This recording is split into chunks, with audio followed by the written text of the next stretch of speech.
नमस्कार, मैं हूं अभिजीत। आप न्यूज 4 नेशन पर। बिहार में विधानसभा चुनाव होने हैं और बिहार विधानसभा चुनाव से पहले पवन सिंह एक बार फिर से चर्चा में बने हुए। भोजपुरी के सुपरस्टार पावर स्टार कहे जाने वाले पवन सिंह अब बिहार विधानसभा चुनाव में अपना धमाल दिखाएंगे। ऐसा हम क्यों कह रहे हैं? क्योंकि पवन सिंह बीते दिन देखे किस तरीके से बीजेपी के तमाम बड़े बड़े नेता से मुलाकात करते हैं और अब कयास लगाए जा रहे हैं कि पवन सिंह की बीजेपी में एंट्री हो चुकी है। हालांकि पवन सिंह ने भी कहा कि हम बीजेपी से अलग ही कब थे, हम बीजेपी में ही थे। और देखिए किस तरीके से अब कहा यह जा रहा है कि जब बिहार विधानसभा चुनाव से ठीक पहले पवन सिंह को बीजेपी ने मना लिया है। ऐसा हम क्यों कह रहे हैं? क्योंकि बिहार बीजेपी के दो बड़े नेता, एक बिहार बीजेपी प्रभारी विनोद तावड़े, तो दूसरा बीजेपी महामंत्री ऋतुराज सिन्हा के साथ पवन सिंह कल बीजेपी के दो बड़े नेता के साथ राष्ट्रीय लोक मोर्चा के राष्ट्रीय अध्यक्ष उपेंद्र कुशवाहा से मुलाकात करते हैं। उपेंद्र कुशवाहा क्यों खास है? क्योंकि 2024 लोकसभा चुनाव के दौरान उपेंद्र कुशवाहा के सामने पवन सिंह निर्दलीय तौर पर उम्मीदवार थे, यानी पवन सिंह ही कारण बने कि उपेंद्र कुशवाहा चुनाव हार गए, यानी बीजेपी को बड़ा नुकसान हुआ। सिर्फ उपेंद्र कुशवाहा ही नहीं हारे, कई सीटों पर पवन सिंह की वजह से बीजेपी को करारी हार मिली।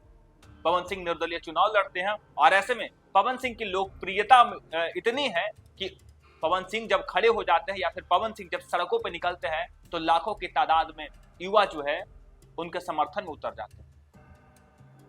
एक तो भोजपुरी के सुपरस्टार कहे जाते हैं, तो भोजपुरी इलाकों में पवन सिंह का दबदबा है। तो ही दूसरा, पवन सिंह के कई गाने ऐसे हैं जिससे लोग जो है पवन सिंह को सुनते हैं और पवन सिंह उनके बीच लोकप्रिय है।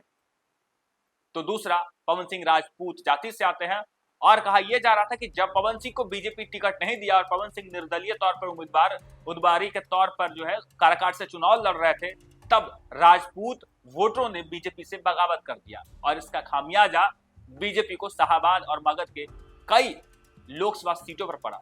सबसे पहले काराकाट में, तो दूसरा आरा में, तीसरा बक्सर और चौथा औरंगाबाद। यूं कहे सासाराम भी पवन सिंह के जद में आया और बीजेपी को बड़ा नुकसान हुआ। लेकिन देखिए, बिहार में विधानसभा चुनाव होने और बिहार विधानसभा चुनाव से ठीक पहले बीजेपी ने चुनाव की तैयारी कर ली है। और देखिए किस तरीके से पहले जेपी नड्डा बिहार आते हैं, बीजेपी के बड़े बड़े नेताओं से मुलाकात करते हैं और उसके बाद जेपी नड्डा जैसे ही दिल्ली जाते हैं अमित शाह को कहते हैं कि मगध और शाहाबाद में बीजेपी कमजोर हुई। और वैसे ही भागे भागे अमित शाह पटना पहुंचते हैं और पटना पहुंचने के बाद सीधे मगध और शाहाबाद में जाते हैं और करीब 20 जिलों के नेताओं के साथ उनकी मुलाकात होती है, बातचीत होती है। इसमें नेता कौन होते हैं? पूर्व सांसद, विधायक, पूर्व विधायक, विधान पार्षद और पूर्व विधान पार्षद सहित जमीनी कार्यकर्ता भी मौजूद होते हैं अमित शाह के साथ। अमित शाह बैठक करते हैं और इस बैठक में अमित शाह को कहा जाता है कि पवन सिंह के कारण शाहाबाद और मगध में बीजेपी कमजोर हुई, यानी बीजेपी में वोटरों का बिखराव हुआ है। एक तरफ कुशवाहा वोटरों का बिखराव हुआ, तो दूसरी तरफ राजपूत वोटरों का बिखराव हुआ। और जहां पर राजपूत वोट अधिक था, जहां पर कहा जाता था कि राजपूतों की बदौलत वहां पर बीजेपी चुनाव जीतते आ रही थी, लेकिन अब इस बार जब पवन सिंह ने निर्दलीय चुनाव लड़ा तब राजपूत वोटरों का बिखराव हुआ और ऐसे में बीजेपी को बड़ा नुकसान हुआ। अब अमित शाह ये जिम्मेवारी देते हैं विनोद तावड़े और ऋतुराज सिन्हा को कि पवन सिंह को अब बीजेपी में वापसी करवाई जाए। और देखिए किस तरीके से पवन सिंह की सबसे पहले मुलाकात आरके सिंह से होती है। आरके सिंह बीजेपी के वरिष्ठ नेता हैं, पूर्व मंत्री रह चुके हैं, आरा से सांसद रह चुके हैं। सबसे पहले पवन सिंह की मुलाकात आरके सिंह से होती है। उसके बाद कयास लगाए जा रहे होते हैं कि पवन सिंह अब बीजेपी में वापसी कर सकते हैं। और देखिए किस तरीके से अब जैसे ही अमित शाह दिल्ली जाते हैं उसके बाद विनोद तावड़े और ऋतुराज सिन्हा को यह जिम्मेवारी दी जाती है कि सबसे पहले तो समझौता और सुलह उपेंद्र कुशवाहा से पवन सिंह को करवाया जाए, क्योंकि उपेंद्र कुशवाहा को कोई भी असहजता बीजेपी में ना हो। क्योंकि कुशवाहा और राजपूत वोटरों का जिस तरीके से बिखराव हुआ है, ऐसे में बीजेपी 2025 के विधानसभा चुनाव में कुशवाहा वोटरों का बिखराव नहीं चाहती थी। और सबसे पहले देखिए, यानी बीजेपी में के बड़े बड़े नेताओं से मिलने से पहले पवन सिंह की मुलाकात राष्ट्रीय लोक मोर्चा के राष्ट्रीय अध्यक्ष और राज्यसभा सांसद और 2024 लोकसभा के चुनाव के दौरान अपने प्रतिद्वंदी रहे उपेंद्र कुशवाहा से मुलाकात होती है। और देखिए किस तरीके से उपेंद्र कुशवाहा आशीर्वाद पवन सिंह को दे रहे हैं।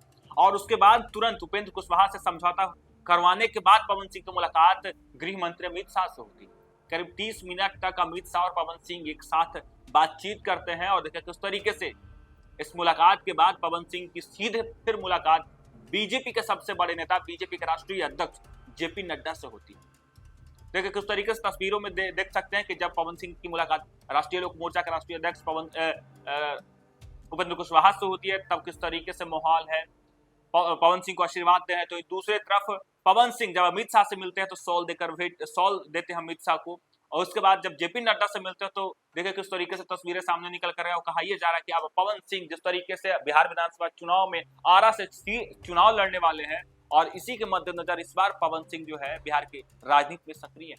और माना यह जा रहा है कि सबसे पहला जो है उपेंद्र कुशवाहा से मुलाकात के बाद जो है, और बीजेपी में जो करवाहट थी पवन सिंह को लेकर, उपेंद्र कुशवाहा और पवन सिंह के बीच, जिस तरीके से पवन सिंह की वजह से चुनाव उपेंद्र कुशवाहा हारते हैं, और ऐसे में सुलह समझौता के बाद कहा यह जा रहा है कि अब बीजेपी में घर वापसी पवन सिंह की हो गई है।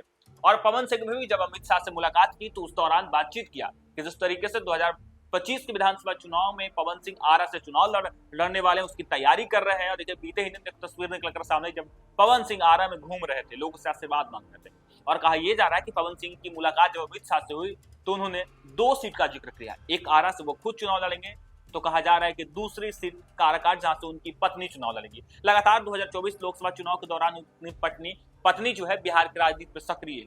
लगातार नवीनगर हो, डेहरी हो, काराकाट हो, मगध और शाहबाद के क्षेत्रों में पवन सिंह की पत्नी लगातार सक्रिय है, पॉलिटिकली एक्टिव दिखती है। और ऐसे में कहा जा रहा है कि पवन सिंह इस बार 2 सीटों का जिक्र किए हैं, एक आरा और दूसरा अपनी पत्नी के लिए, मतलब जहां से भी वो चुनाव लड़ सकती है मगध और शाहबाद के क्षेत्र में, क्योंकि पवन सिंह की पत्नी आए दिन डेहरी में सक्रिय है, नवीनगर में सक्रिय है, काराकाट में सक्रिय है। और कहा यह जा रहा है कि पवन सिंह की अब घर वापसी हो गई है, बीजेपी में घर वापसी हो गई। और इसको लेकर देखिए किस तरीके से राजपूत और कुशवाहा वोटरों को लेकर बिहार में खूब सियासत हो रही है। कहा यह जा रहा है कि इस तरीके से 2024 के चुनाव के दौरान राजपूत और कुशवाहा वोटरों का बिखराव हुआ, बीजेपी को नुकसान हुआ, कहीं ना कहीं अब बीजेपी राजपूत और कुशवाहा वोटरों पर से बड़ी सेंधमारी की है पवन सिंह और उपेंद्र कुशवाहा को मिलवा कर। देखिए किस तरीके से, और अब पवन सिंह का भी ट्वीट देखिए किस तरीके से सामने आ गया। पवन सिंह ने भी ट्विटर के जरिए जातिवाद जो कर रहे हैं उनको लेकर देखिए किस तरीके से पवन सिंह ने ट्वीट किया है, तस्वीर भी साझा की है। जिस तरीके से उनकी मुलाकात उपेंद्र कुशवाहा से हुई है, जेपी नड्डा से हुई है, अमित शाह से हुई है, तस्वीर साझा करते हुए पवन सिंह क्या कुछ लिख रहे हैं। पवन सिंह अपने एक्स यानी सोशल मीडिया पर लिख रहे हैं कि जातिवाद राजनीति के पोषक के दिल पे आज की फोटो देख के सांप लौट रहा होगा, लेकिन जिनके दिल में विकसित बिहार का सपना बसता है वो कब तक एक दूसरे से दूर रह सकते हैं। आज हमारे माननीय गृह मंत्री अमित शाह जी से और राष्ट्रीय अध्यक्ष जेपी नड्डा जी से माननीय उपेंद्र कुशवाहा जी से मुलाकात हुई और उन्होंने दिल से आशीर्वाद दिया। मोदी जी और नीतीश जी के सपनों का बिहार बनाने में आपका बेटा पवन पूरा पावर लगाएगा। देखिए किस तरीके से पवन सिंह कह रहे हैं कि मोदी जी और नीतीश जी के सपनों का बिहार बनवाने में पवन सिंह जो आपका बेटा है वो पूरा ताकत लगा देगा। और देखिए किस तरीके से बिहार विधानसभा चुनाव से पहले पवन सिंह ने अपनी ताकत लगा दी है, क्योंकि जो पवन सिंह पिछले 1 साल पहले बीजेपी के बागी थे, निर्दलीय के तौर पर चुनाव लड़ा और बीजेपी को बड़ा नुकसान दिया, अब वही पवन सिंह बीजेपी का हनुमान बन रहे हैं। बीजेपी के लिए किस तरीके से 2025 के विधानसभा चुनाव में काम करेंगे। और देखिए किस तरीके से तस्वीरें निकलकर सामने आई जब पवन सिंह अब बीजेपी के लिए काम करेंगे और कह रहे हैं कि बीजेपी का नीतीश कुमार और नरेंद्र मोदी के विकसित बिहार का सपना साकार करने के लिए आपका बेटा पवन जो है वो पूरी ताकत लगाएगा। और देखिए किस तरीके से अपनी बिहार विधानसभा चुनाव से पहले गृह मंत्री अमित शाह, जेपी नड्डा और राष्ट्रीय लोक मोर्चा से मिलकर अपनी ताकत लगा दी और कहा यह जा रहा है कि आगामी बिहार विधानसभा चुनाव में पवन सिंह आरा से ताल ठोक सकते हैं। हालांकि इस खबर पर आपकी क्या राय है कमेंट बॉक्स में हमें जरूर बताएं। फिलहाल के लिए देखते रहिए न्यूज़ फाउंडेशन।